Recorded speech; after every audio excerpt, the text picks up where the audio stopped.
Salam alaikum, bonsoir version laïkous. Je vous laisse encore arriver. Allez, on est passé la barre des 200, c'est bon. Bonsoir, salam alaikum à tous. Bon, bah écoutez, Macron a parlé très longuement.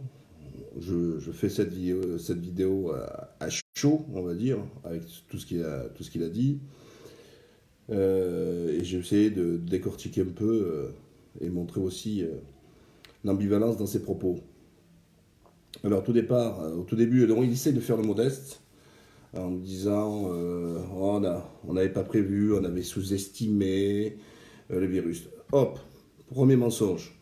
Buzyn avait bien dit, après le premier tour des municipales, je ne pensais pas qu'il allait avoir le premier tour des municipales parce que je savais qu'il allait avoir une catastrophe sanitaire. Donc, premier mensonge. Ensuite, c'est vrai par contre qu'au tout début, ils nous ont dit, oh, c'est une grippette, allez au théâtre. Macron qui nous disait ça. Et ils avaient pris des mesures afin qu'on soit pas plus de 1000, des regroupements de 1000 personnes. Une arnaque totale, puisque depuis le confinement, on doit avoir ce qu'on appelle le geste barrière d'un mètre avec une personne. Donc ça prouve bien que le fait d'avoir autorisé tous les regroupements de 1000 a exposé un maximum de personnes. C'est le b.a.-ba.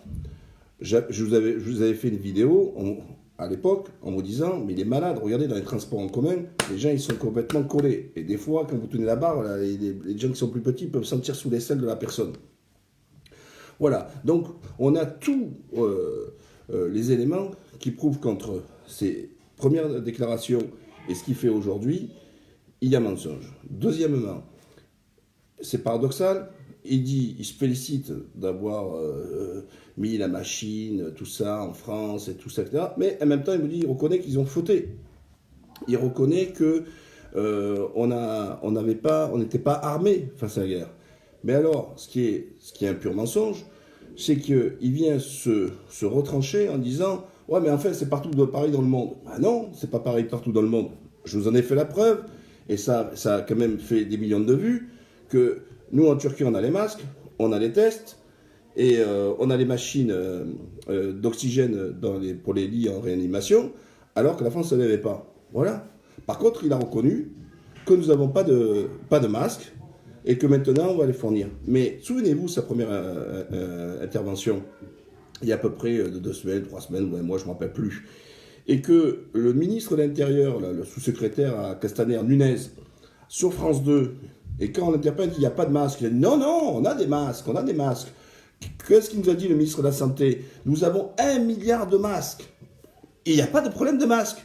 Et aujourd'hui, Macron, il vient nous dire, en effet, on n'avait pas de masque. Et puis, il faut savoir, là, ton gouvernement nous a menti, nous a dit qu'il n'y avait pas de problème de masque, alors que tous les professionnels de la santé, à travers des vidéos, sur YouTube, tout ça, etc., ont montré que, justement, ils n'en avaient pas. Mais c'est parce que c'est la puissance des réseaux sociaux. C'est parce que les uns et les autres, vous vivez la réalité. Vous avez pu le mettre sur le net, qui a obligé Macron, aujourd'hui, de reconnaître qu'ils ont fauté et qu'il n'y avait pas ces masques, etc.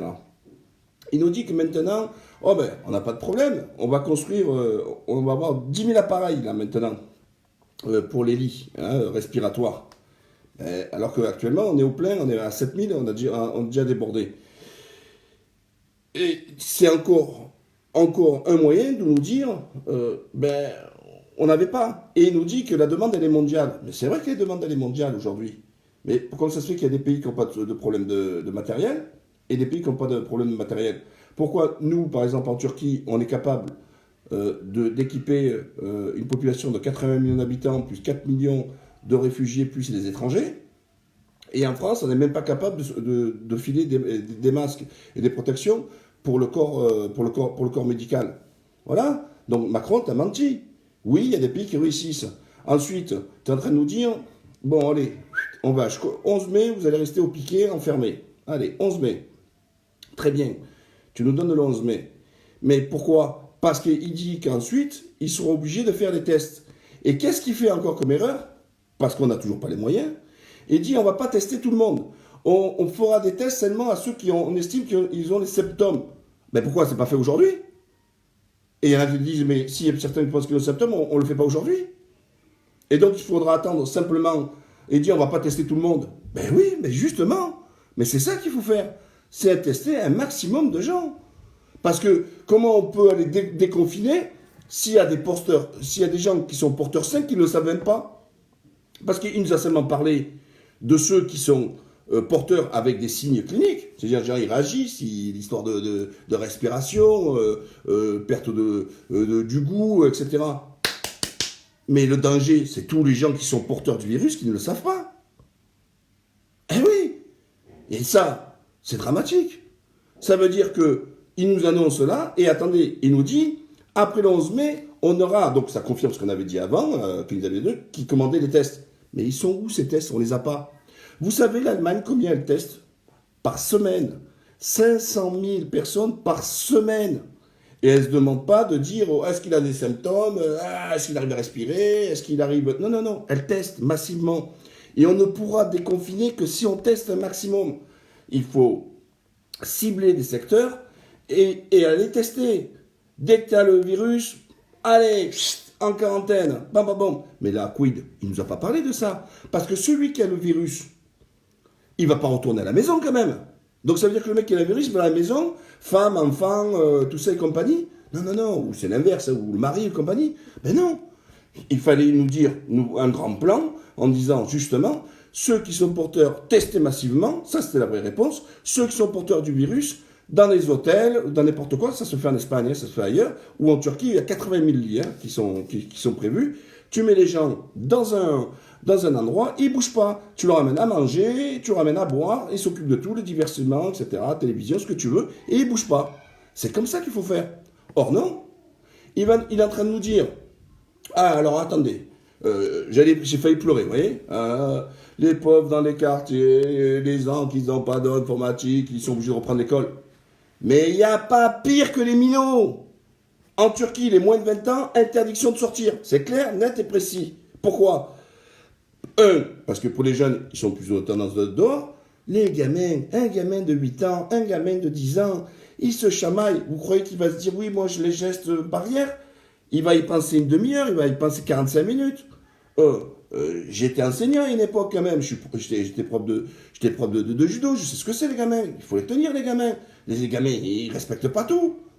Donc, on va ouvrir les écoles à partir de 11. Alors, regardez la logique. Hein. Les gamins qui sont indisciplinés, et ce qui est normal, c'est l'âge. Hein, c'est l'âge con, c'est l'âge où les minots, ils sont comme ça. C'est normal, c'est les gamins. Alors, eux, on va libérer jusqu'au lycée. Hein, on va au lycée. Et par contre, les étudiants, ben alors vous, non, pas la peine. Mais attends. Mais en principe, les étudiants, c'est déjà des adultes. Donc, il y a moins de risques d'avoir des adultes qui s'affranchissent de respect des règles que des gamins. Et oui, mais ça c'est encore le b.a.-ba. C'est vraiment le minimum qu'on peut comprendre. Donc aujourd'hui, le moment du 11, qu'est-ce qui va se passer? Un gamin, son père là, et si un gamin il est porteur du sein, il va le filer au gamin. Et le gamin, il va rentrer chez lui, il va le donner à papa et à maman. Ah, bravo Macron. Alors celle-là, elle est magnifique, celle-là. Ah, celle-là, elle est terrible. Vous vous rendez compte? Laissez les gamins avec le risque de choper le virus et vous le ramenez à la maison et refiler aux adultes. Mais c'est dramatique. Et dit après, oh mais pour les personnes âgées, tout ça, etc., et qui ont des problèmes, il faudra rester un peu plus confiné, faire attention. Non, désolé. En Turquie, plus de 65 ans, vous ne sortez pas. Donc tous ces gens-là, ils ne doivent pas sortir. Je ne comprends pas pourquoi on les laisse sortir. Voilà. Timur, tu veux dire quelque chose? Désolé, hein, il est en train de dire, ouais. Ouais, on verra ça tout à l'heure, je fais une vidéo. Ouais.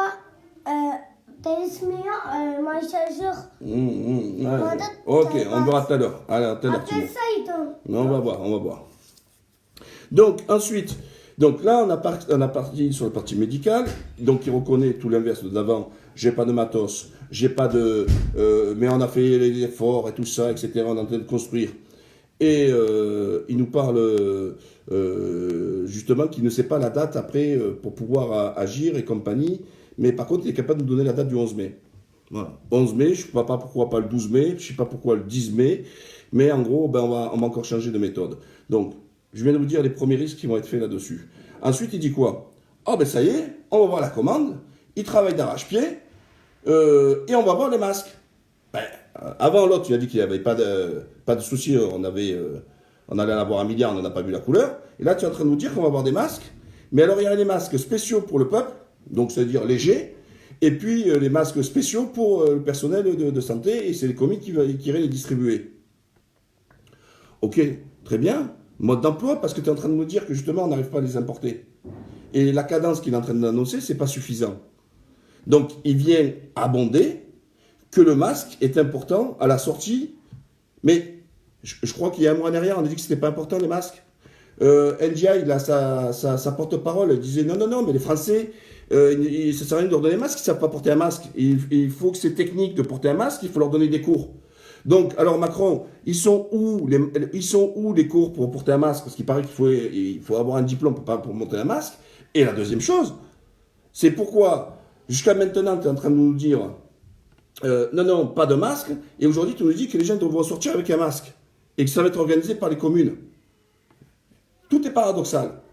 Tout est contraire à tout ce qu'il a dit jusqu'à maintenant. Alors, moi, je veux bien prendre acte qu'il a dit qu'ils ont commis des erreurs, qu'ils ont fait cela, etc. Mais il faut en tirer les conclusions après, mon vieux. Faut que tu te gages. Hein. Quand tu as commis de telles erreurs où il y a des morts pour rien aujourd'hui, hein. Parce qu'on aurait pu éviter, et il y aura encore des morts demain qu'on aurait pu éviter, parce que tu as menti aux gens, d'abord pouvoir aller au théâtre, d'abord de rester rassemblé maximum à 1000 personnes, de dire que le masque, ça ne sert strictement à rien, et aujourd'hui, tu es en train de nous dire tout le contraire, qu'il faut porter des masques, qu'il faut avoir une distance barrière, et etc., etc. Voilà. Maintenant, on va parler à partir sur la partie économique des choses et tout ça, etc. Je le répète, pas tout le monde a pu bénéficier des aides de l'État. C'est complètement faux.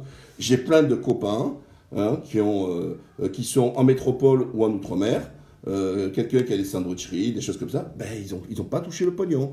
J'ai mon pote qui est dans le déménagement, ils n'ont rien touché, etc. Voilà.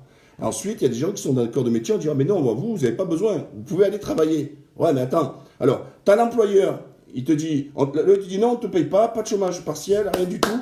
Allez, tu dois aller travailler. » Mais par contre, tu dois prendre toutes les mesures de sécurité qui permettent de protéger le salarié. Ah, mais attendez, je vous donne une règle de droit. Le droit du travail est très clair. Et d'ailleurs, ce droit que je vais vous dire, s'affranchir, c'est même une infraction pénale. Ça s'appelle, qu'est-ce qu'on dit? Tout employeur doit s'assurer de la sécurité de ses salariés. Tout employeur doit s'assurer de la sécurité de ses employés. Et que si ce n'est pas assuré de la sécurité de ses employés, il devra y répondre, certes, socialement au prud'homme et civilement pour réparation, et pénalement, parce que c'est une infraction pénale. Donc, comment le mec il peut prendre des risques? Il n'y a que les gros qui ont l'argent pour se payer des spécialistes qui leur disent qu'est-ce qu'ils doivent faire, tout ça. Mais le pauvre mec qui a 4-5 employés, il maîtrise son boulot. Mais il ne maîtrise pas, c'est pas un spécialiste épidémique, en disant mais comment on va mettre, comment on va se positionner, comment on va faire cela, etc. Donc, voilà. Et si il y a un des employés qui chope le virus, le salarié serait en droit de se retourner contre son employeur, mais quid de l'employeur? Il va se retourner contre qui? Contre personne, parce qu'on lui a obligé d'aller le faire. Vous voyez?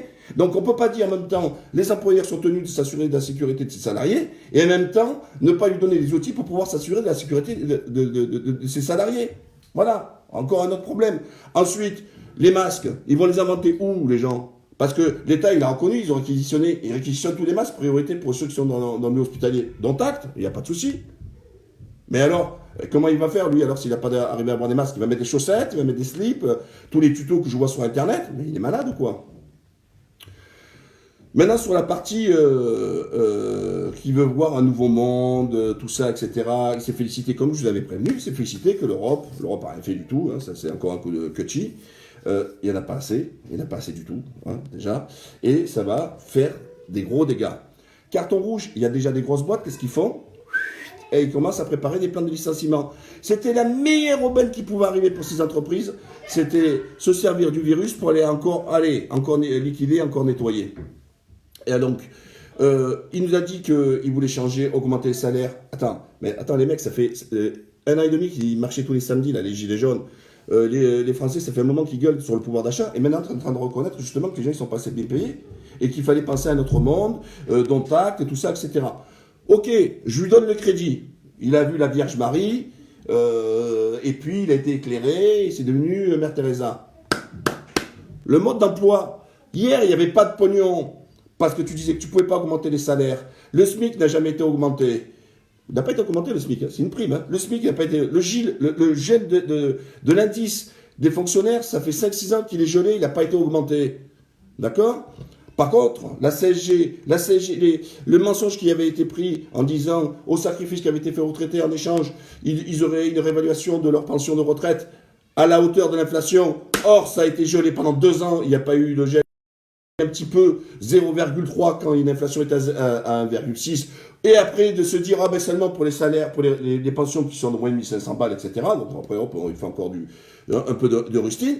Et aujourd'hui, là tu arrives, tu fais une discussion. Je crois que j'avais Georges Marchais, je croyais que j'avais Mélenchon, Krasuki qui venait parler, je sais pas, le rouge en nous disant que maintenant tu es conscient que les salaires sont pas bons. Attends, il faut le coronavirus pour te rendre compte qu'il n'y avait pas un problème de pouvoir d'achat. Il a fallu le coronavirus pour te dire qu'il fallait arrêter de fermer les hôpitaux, qu'il fallait arrêter de voir de façon comptable les hôpitaux, qui a fait qu'on a réduit l'indemnisation, parce que c'est comme ça que se financent les hôpitaux, c'est-à-dire qu'une opération, l'État il te dit voilà, ça vaut 500 €, ça vaut 700, tu dépasses, c'est pour ta gueule. Voilà, tout simplement, sur le plan des opérations. Donc, tout ce qu'il a détruit, ou il a participé à détruire, parce qu'il n'y a pas que lui, hein, il y a les autres, mais il a participé au gouvernement Hollande. Et quand j'entends des gens qui viennent lui faire, oh là, le Soros, mais alors, lui, ça fait que 3 ans, pourquoi tu fais le procès? Non, non, non, non. Il était le secrétaire adjoint de l'Élysée en charge de l'économie, d'accord? Donc c'est lui qui disait à Macron, à Hollande, la ligne politique économique qu'il fallait mener. Et ensuite, qu'est-ce qui se passait? Quand ils ont changé de ministre de l'économie, Hollande, au lieu de passer l'Élysée, il est passé ministre de l'économie jusqu'au bout. Donc, il est comptable sur 5 ans de bilan, du dépôt de bilan de Hollande, plus les 3 ans qu'il est au pouvoir, ça fait 8 ans qu'on mange la politique de Macron. Voilà. Alors, ou quand il est l'auteur, ou alors quand il est le ventriloque, ou parce que c'était lui qui soufflait, comme il disait dans le film, l'homme qui murmure à l'oreille des chevaux, c'était ça. C'est il murmurait à l'oreille de Hollande, et c'est lui qui assumera cette politique économique. Voilà. Ça, c'est cette partie-là où ils viennent nous annoncer un nouveau monde, et j'ai toujours pas le financement. J'ai pas le financement. Parce que tout ce qu'ils viennent de dire là, ça se chiffre en centaines de milliards. Je parle en centaines de milliards, je ne sais pas si vous imaginez. Donc, qu'est-ce qu'on va faire? Comment on va financer tout ça? Sachant qu'ils sont champions du monde pour inventer les taxes et les impôts. On n'a pas de mode d'emploi. La seule chose qu'il fait, c'est calmer la colère des gens. Pourquoi? Il vous montre la carotte. Il te vous dit, attention, ne vous inquiétez pas, après tout ça, ça va être meilleur. Alors là, il y a des gens, youpi, là, ça y est. Hein. Oh, demain, il va grimper dans les sondages. Il va augmenter les salaires. Il va s'occuper d'avoir de meilleurs systèmes de santé. Il va reconstruire le tissu industriel français, etc. Et voilà. Ouais, bravo, super, alléluia. Champagne ou champonie pour ceux qui boivent ou qui ne boivent pas. Voilà. Mais il ne nous a toujours pas dit comment il en allait financer.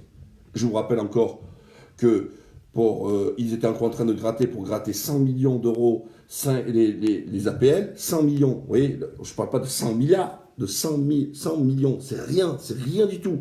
Ils étaient à faire des crevures sur les budgets, à gratter le tribunal, parce qu'il a fallu les attentats pour se rendre compte qu'on était fragilisé et qu'on n'était pas à même de répondre au problème des attentats. Le sous-équipement des policiers, là on attend de connaître, donc il faut attendre toujours une catastrophe. Mais sur le plan judiciaire, toute la réforme qui a été faite là, elle est liquidée là, pour ceux qui sont au prud'homme, allez, dégage. Ceux qui sont dans les tribunaux d'instance avec les affaires de moins de 7500 €, allez, tu passes par un médiateur, faut que tu casses, etc. Allez, dégage. Toutes les procédures maintenant qui, en première instance, deviennent exécutoires provisoires, allez, dégage. Ça veut dire, tu arrives, tu gagnes, c'est exécuté, mais si tu perds, si tu dois payer, et s'il y a un appel, cette fois-ci, tu as gagné, il faudra que tu te battes pour aller récupérer ton pognon que tu as. Mais il y a tout ça qui ne va pas. Et on n'a toujours pas le mot d'emploi sur la réindustrialisation de la France, parce qu'il n'a pas employé le mot. On a été désindustrialisé, qu'il faut réindustrialiser, parce que quand on n'arrive même pas à fabriquer un morceau de papier, vous ne voulez même pas imaginer le reste, on ne fabrique plus rien en France. On ne fabrique plus rien, à part l'avis d'imposition pour vous l'envoyer dans la gueule et pour vous casquer. Voilà ce que nous a fait Macron. Comme je suis à chaud, j'essaie de faire un peu le tour en 25 minutes, ce qu'il a dit. Moi, j'essaie d'aller sur l'essentiel, sur le médical. Donc, pour rappeler, ben, il dit tout le contraire de ce qu'il avait dit avant, et puis le fait que maintenant, ben, tout irait bien. Euh, Qu'est-ce qu'il avait dit qui m'a marqué un petit peu dans son schmilblick? L'école, je voulais régler, l'université, tout ça, etc. Oui, il dit, mais on n'a toujours pas, il dit qu'il va donner du tourisme, mais on n'a toujours pas de date sur l'ouverture des frontières. Voilà, ça, on ne sait pas. Et il nous a pas dit, il a dit, ouais, mais maintenant, je vais jouer carte sur table. Voilà, je vais vous carte sur table, c'est jusqu'au 11 mai, ça sert à rien qu'on se mente, on va commencer à déconfiner. Mais pourquoi la première fois, alors que tous les spécialistes disaient, on est parti pour minimum 6 semaines. Toi, tu arrives, tu dis 15 jours. Après 15 jours, on prend un mois. Et maintenant, tu leur dis 11 mai. Mais c'est pas vrai. Jamais le 11 mai, on pourra commencer à déconfiner de partout parce que tant que le virus est présent, eh ben, on ne pourra pas. Donc, par exemple, en Ile-de-France, où il est fort présent, ou dans l'Est, ça ne sera pas pareil. Il faut dire les choses. Il n'a pas donné le mode d'emploi pour le déconfinement. On ne sait pas. Il dit, ouais, on verra dans quelques semaines et compagnie. Mais non, c'est important. Et j'en reviens et j'insiste lourdement. Prenez conscience de ce que je suis en train de vous dire. Comment on peut se permettre de dire, je vais commencer à déconfiner si on ne teste pas? Et même lui, il reconnaît, il dit, on est obligé de tester pour savoir.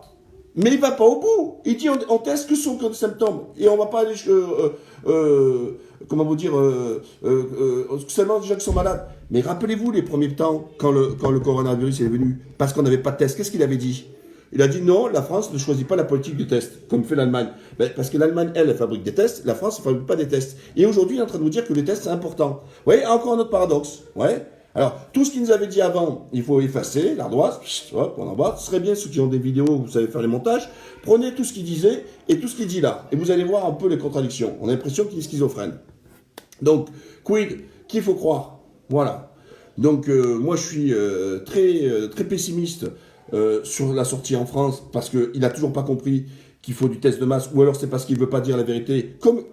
D'ailleurs, là, il dit la vérité, ouais, on n'en avait rien, on a sous-estimé, et puis on n'était pas bon. Mais tu continues à le faire. Là, tu nous joues la carte de la vérité, mais tu continues à mentir en français. Macron, tu continues à mentir en français. Alors que tout le monde va te dire qu'il faut tester. Et là, tu es en train de dire non. Donc, plus on va mettre du temps, plus on va mettre du temps à tester massivement, plus la France aura du mal à sortir du déconfinement. Mais c'est complètement logique. Voilà. Ensuite, il nous parle de son vaccin. Mais le vaccin, tous les experts mondiaux, écoutez-moi bien, tous les experts mondiaux disent qu'il faut pas, il faut au bas mot 1 an et 1 an et demi, minimum déchets, minimum pour sortir le vaccin. Comment on va faire? Comment on va faire? Il n'y a pas de vaccin, comment on va faire? Il n'y a pas de vaccin. On ne peut pas l'avoir en moins 1 an et demi. Et toi, tu es en train de dire aux Français, ben, on va vous vacciner. Et c'est qui a trouvé le vaccin? Ouais, mais ça mettra du temps pour pouvoir le diffuser à tout le monde. Non, il faudra déjà du temps pour qu'il puisse exister. Et ensuite, bien sûr, il faudra du temps pour le fabriquer. Et il faudra du temps pour le distribuer. Voilà. Et bien sûr, il est content de l'Europe. On va monter le laboratoire, vont chercher, tout ça. La France est un des pays merveilleux au monde là-dessus, etc. Moi, je regarde les morts. Voilà, champion du monde. Je regarde le mort, je regarde les chiffres. Voilà. Et je vois les problèmes des gens qui sont encore hospitalisés. Voilà, si vous avez quelques questions, je veux bien les prendre. Sinon, je vais arrêter. Il n'en a pas parlé. Hein. Encore une fois, la chloroquine, tout ça, ce n'est pas un vaccin. Ce sont des solutions médicales qui conviennent à certaines personnes et pas à tout le monde. Voilà. Alors qu'un vaccin, c'est pour tout le monde. Vous voyez, ça protège. C'est un amont. Ce que fait le président Raoult, lui, c'est après avoir touché le virus et dans certains cas, dans ceux qui n'ont pas de problème ou alors qui ne sont pas trop engagés. Et là, il a dit, moi, le 11 mai, j'envoie mes enfants. Ouais, ben, ne les envoyez pas pour vous débarrasser des enfants. Et si vous êtes fragile, parce que ça aussi, regardez, vous envoyez vos enfants, il suffit qu'un des parents est fragile, qu'il ait un problème d'asthme ou autre, ou qu'il a une grosse panse, qu'il mange beaucoup et qu'il a un problème un peu ben, il va ramener le virus à la maison à papa. Et il va peut-être tuer papa, le petit. Donc, moi, je vous dis, cette histoire du 11 mai, l'école, c'est de l'inconscience totale. Voilà. Khalas. C'est tout. Après, faites ce que vous voulez, les amis. Donc, voilà, Younous, si tu veux envoyer, si tu veux venir en Turquie, t'as pas en train de jouer avec ça. La dette de l'Afrique, bah, il efface la dette de l'Afrique. Bah ouais, qu'est-ce que je vous raconte moi sur l'Afrique? Bah, le problème, c'est qu'il dit oui, mais on va donner des aides en Afrique pour qu'ils se développent, tout ça, etc., pour éviter par rapport, etc. Je pense que financièrement, les Africains vont moins souffrir. Quand on n'a rien, on perd rien, quoi. Vous voyez ce que je veux dire? C'est pas pareil que des pays très industrialisés, etc.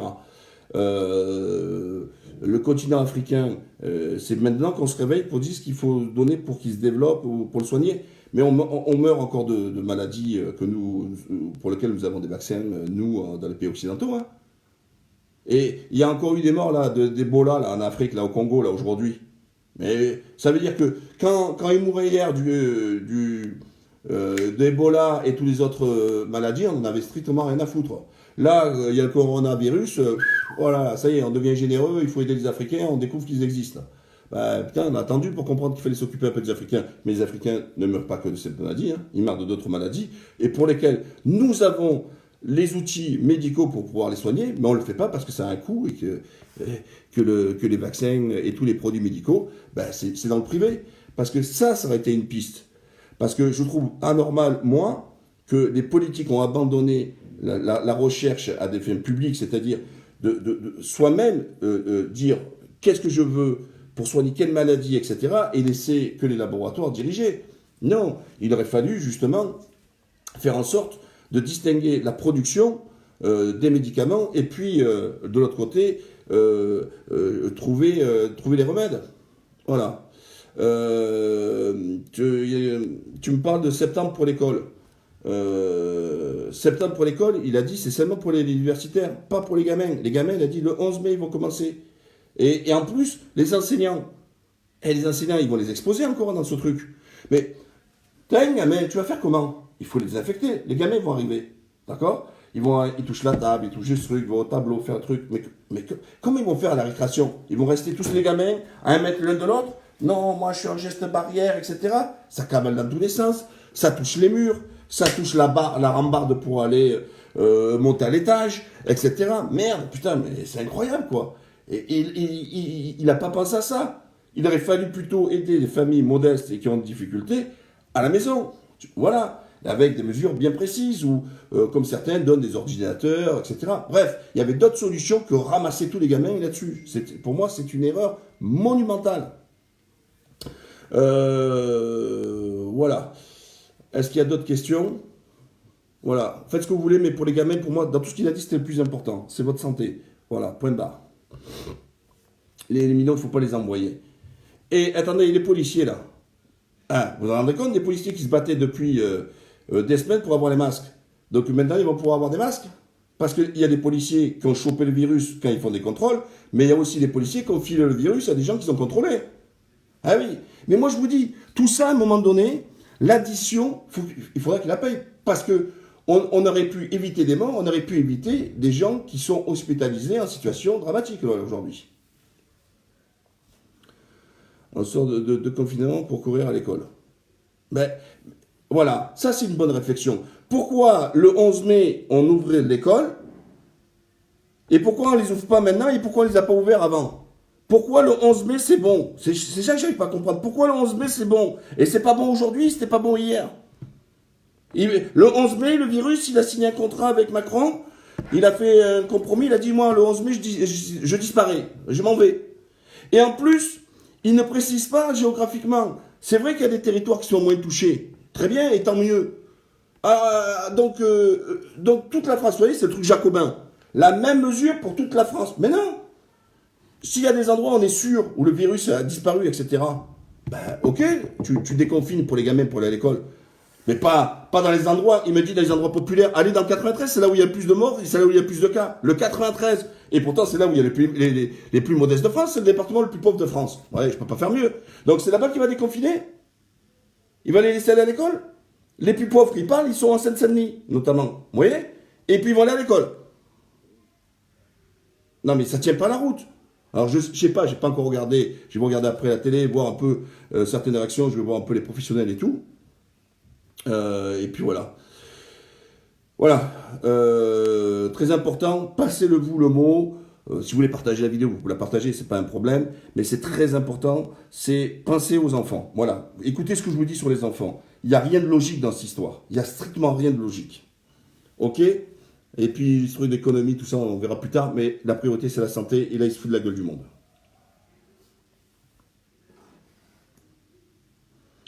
Le confinement, comment tu le vois? Comment je le vois, le confinement? C'est vous qui le vivez, c'est vous qui êtes confiné. Moi, je ne suis pas confiné, moi. Moi, j'ai été seulement 2 jours ce week-end et j'ai pété les plombs. Donc, voilà, prenez soin de vous, etc. Et puis, essayez de vous laver la tête, quoi. Putain.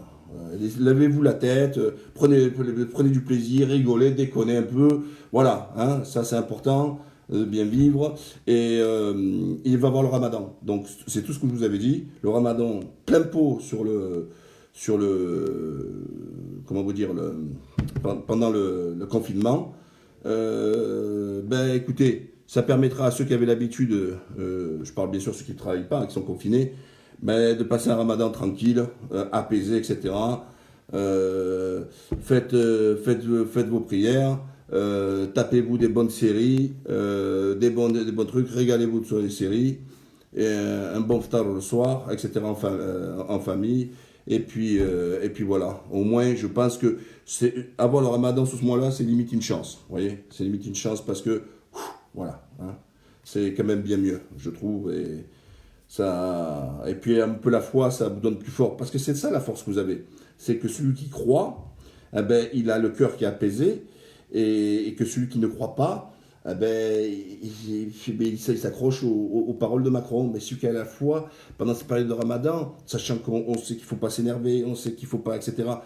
Ben, espérons qu'il y aura peut-être moins de violence, des fois dans les couples, moins de tension, parce que, hop, je rappelle, hop, je suis en train de, Saïmin, je fais le Ramadan. Comment on dit en turc, c'est orush, c'est ça? Même ça, vous ne le dites même pas en arabe. Putain, la langue du Coran, c'est en arabe. Orush, orush ou roche. Bref, Saïmin, on dit.